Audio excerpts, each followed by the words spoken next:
Oke, oke, oke.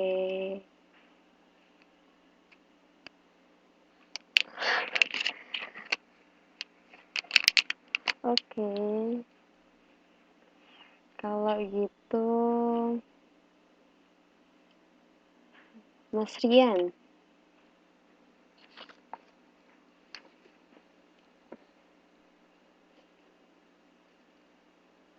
ngomong aja biar bisa denger semuanya.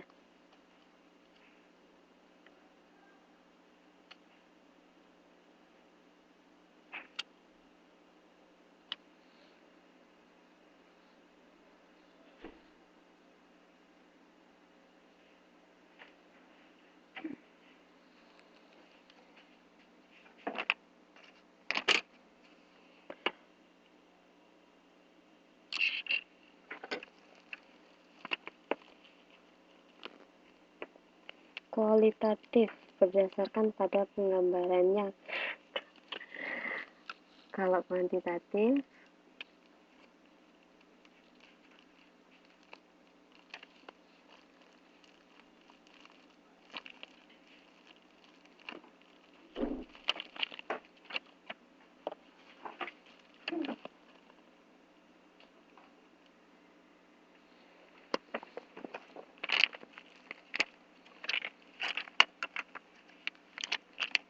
gimana?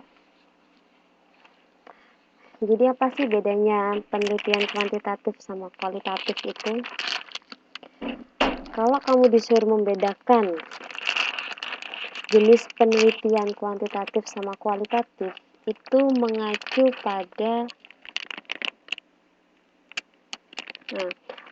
pada metode-metode yang digunakan. Entah itu metode pengumpulan datanya, entah itu metode analisis datanya. Kalau dia riset atau penelitian kuantitatif, itu biasanya metode-metodenya dia itu menggunakan teknik-teknik analisis yang berhubungan dengan angka. Kemudian pengumpulan datanya pula itu biasanya menggunakan teknik-teknik yang datanya bisa dikuantitatifkan atau bisa dijadikan angka, dirubah jadi angka datanya. Nah, kebalikannya kalau riset kualitatif. Kalau riset kualitatif itu metode-metode yang digunakan itu bersifat subjektif, baik itu datanya maupun teknik-teknik yang digunakan. Benar, kalau kualitatif biasanya berupa kata-kata penjabaran. Entah itu datanya, entah itu hasil analisisnya. Nanti kita bahas lagi, kita nanti sangkutin ini lagi ke beberapa slide selanjutnya. Nah, kemudian kalau peran riset dalam komunikasi sendiri itu apa sih? Atau gimana sih? Ini sudah ada di dalam modul, ada beberapa peran, ada 7. Ada 7 peran riset dalam komunikasi pemasaran. Yang pertama, riset pemasaran itu harus dapat dipresentasikan tingkat kesadaran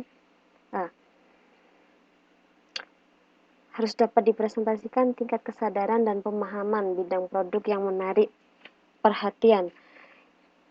Jadi, salah satu alasan melakukan riset pemasaran itu kita ingin mengenal produk yang diinginkan oleh konsumen. Oleh karena itu, setelah kita melakukan riset pemasaran, kita harus punya pandangan tentang produk yang bagaimana yang diinginkan konsumen, baik itu penampakannya, kualitasnya, harganya, ancang-ancang distribusinya nanti gimana, seperti itu. Jadi setelah melakukan riset pemasaran, hasilnya harus bisa merepresentasikan calon produk yang akan kita produksi. Kemudian peran yang kedua adalah memotivasi yang mempengaruhi perilaku pembelian konsumen. Jadi selain kita mengetahui produk-produk atau jasa yang diinginkan konsumen, kita juga mengetahui motivasi-motivasi apa sajakah yang bisa mendorong konsumen untuk melakukan pembelian terhadap suatu produk tertentu. Sesudah kita mengetahui produk apa itu, kita juga harus mengetahui apa sih yang membuat konsumen ini akan tertarik pada produk kita. Apa sih yang akan membuat konsumen ini tertarik untuk membeli produk kita, seperti itu. Jadi kita bisa mengetahui juga motivasi-motivasi pembelian konsumen.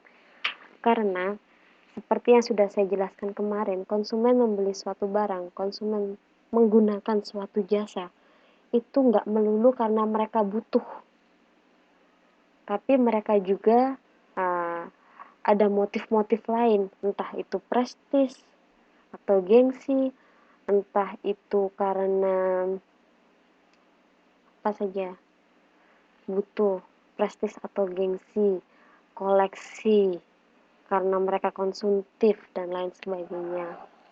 Kemudian peran dari riset yang selanjutnya, dia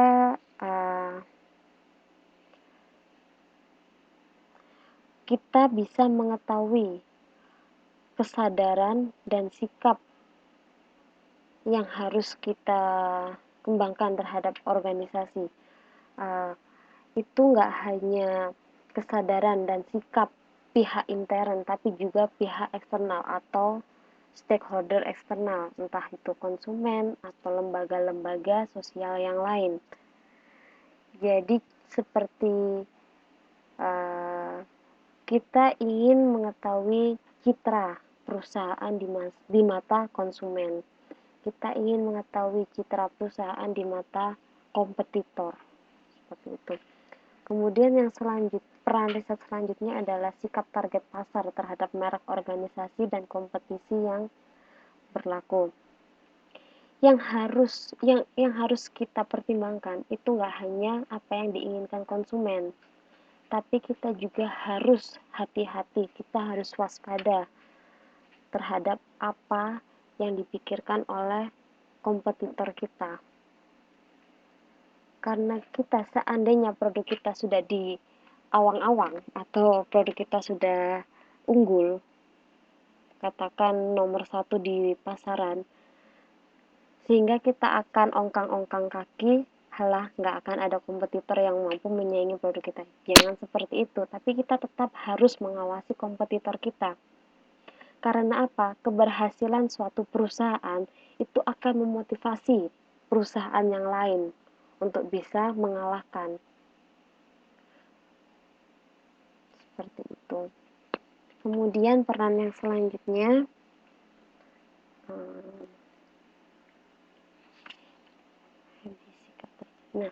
jenjang kepuasan target pasar terhadap merek organisasi. Seperti yang saya katakan tadi, setelah kita melakukan penjualan atau setelah pembeli melakukan pembelian, itu nggak akan berhenti sampai situ aja. Kita harus melakukan pelayanan purna jual dengan baik. Pelayanan purna jual yang juga nggak kalah excellent dengan pelayanan pra penjualan. Karena apa? Sebenarnya persepsi konsumen itu akan lengkap ketika dia sudah memakai produk kita. Persepsi konsumen itu nggak hanya dibentuk ketika akan membeli produk kita, tapi setelah dia melakukan pembelian dan menggunakan produk itu sendiri.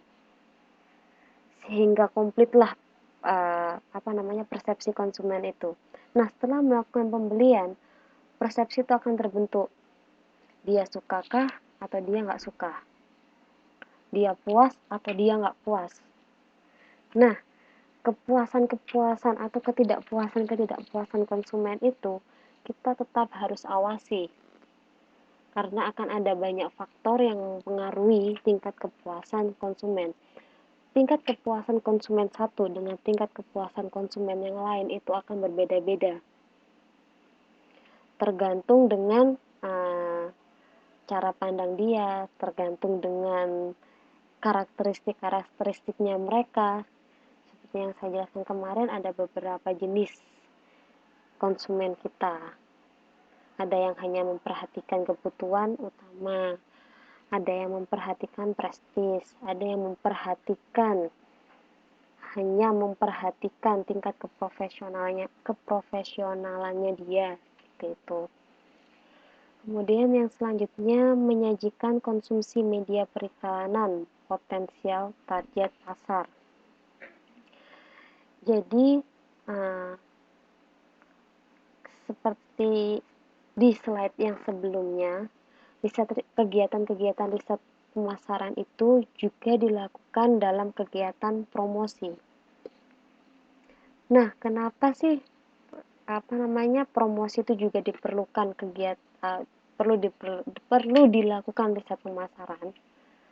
Karena kita melakukan promosi, kita mengeluarkan iklan, entah itu iklan di televisi ataupun media massa, media cetak, itu nggak semata-mata oh ya ini iklan yang baik menurut perusahaan, tapi seharusnya iklan yang menarik di mata konsumen, yang menarik di mata target pasar kita. Oleh karena itu, dengan melakukan riset kita bisa menyajikan media periklanan yang bisa dikonsumsi, dinikmati, bahkan digemari oleh target pasar kita. Kalau kalian sendiri, ada nggak selama ini melihat iklan, ada nggak iklan yang paling kalian senangi? Itu bukan karena kalian suka produknya, tapi suka iklannya. Ada nggak?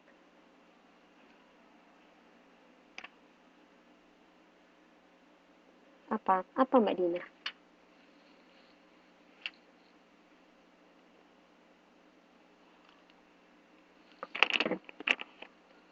Iklan apa itu?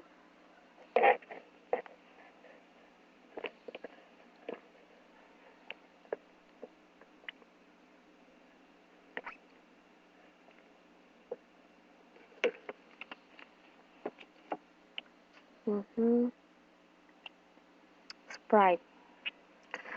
Loncat ke aspal, ke jalan raya, bisa masuk ke sungai atau kolam itu. Ya, itu juga menarik sih. Aku juga pengen. Selera plong.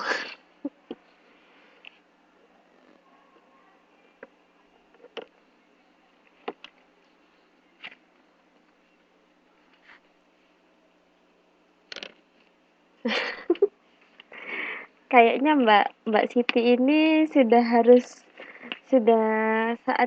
saatnya masuk ke tahap berikutnya, perjalanan hidup berikutnya, karena suka yang romance ya. Suka ikan look cantik-cantik ya.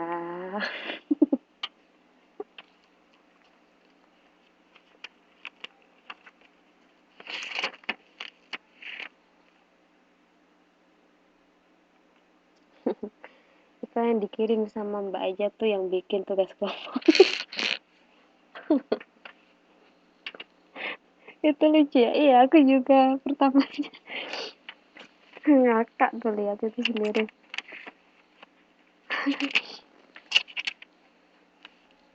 Oke.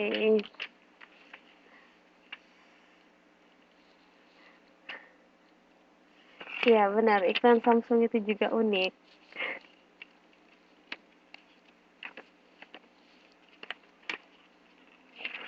Benar, itu iklan luar negeri.